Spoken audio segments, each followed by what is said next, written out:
let's make some brown stew fish. Let me show you how to make some brown stew fish, okay? First thing you want to need, nice seasoned red snapper. Just like this, see? You cut it, let the season soak in.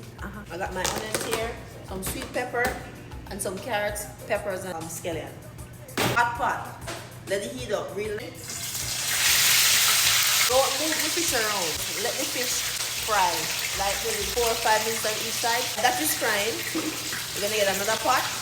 And we're gonna work on our brown stew sauce. So as soon as that's done, you put it in the sauce, and you're ready to go. Some oil. Add your carrots, your scallion and pepper, your sweet pepper, red, green, onion, and some ginger.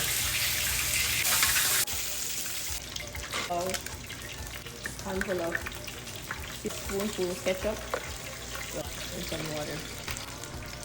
Oh, for my fish, sprinkle the sauce on top. Get you some rice, cabbage, fried plantains, and all you want to do, you just want to lift your fish out like this, your box,